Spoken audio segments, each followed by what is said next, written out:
Day 4, the real apocalypse began. People think the end comes from nukes, famine, plagues, maybe even a blackout. But no, the end comes when people decide who deserves to survive and who doesn't.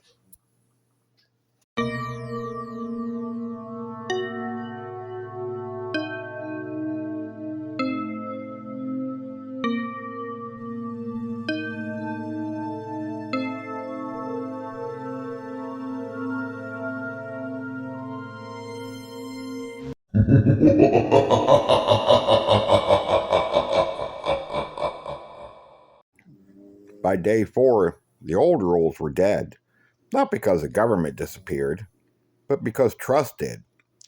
You know, humans always split under pressure: the rich and the poor, the strong and the weak, the prepared and the unprepared. This time, the split was simpler: us and them.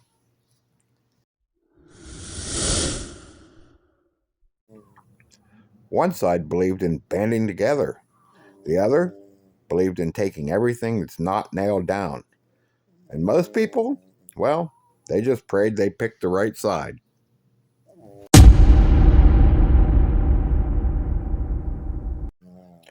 Every disaster has its leaders. The problem is, the worst people always think they're the best candidates. On the east side of town, a group formed around a local prepper with a basement full of supplies. They wanted structure, rules, safety. On the west side, a gang armed themselves with, well, whatever they could steal and started calling themselves the Night Watchers. And in the middle were the people that, well, didn't want either.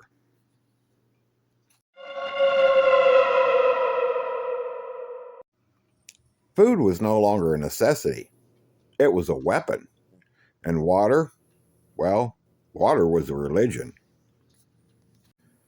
The east side rationed everything: strict, organized, methodical. The west side raided stores, homes, camps, anything with calories.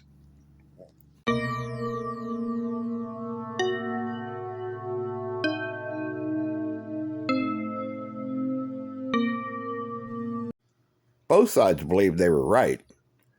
Both sides believed the other was a threat. And both sides were correct.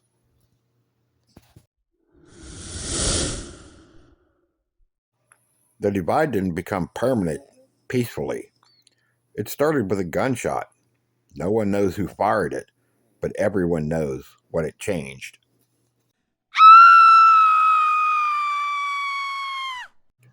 Was it a warning? An accident? A declaration? Doesn't matter. The divide became a border, and borders always need defending.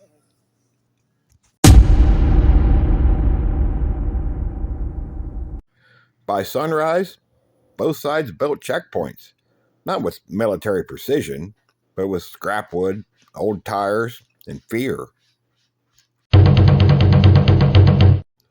They stopped letting people across. Didn't matter if you were family, friends, or stranger. The divide wasn't about geography anymore. It was about survival math.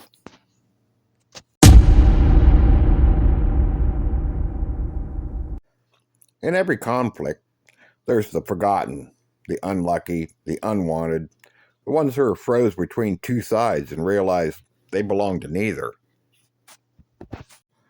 These people didn't last long between the cold, the hunger, the predators, human and otherwise. But their existence proves something. The divide wasn't two sides fighting, it was everyone fighting for survival.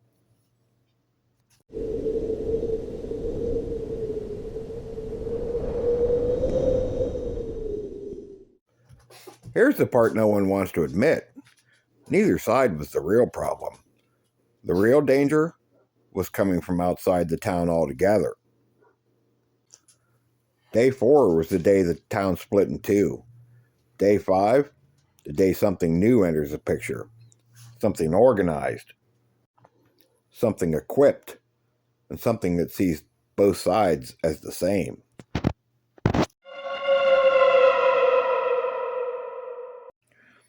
Survival isn't just about staying alive, it's about choosing where you stand and praying the ground doesn't collapse underneath you. Tomorrow, everyone learns what happens when the divide doesn't matter anymore.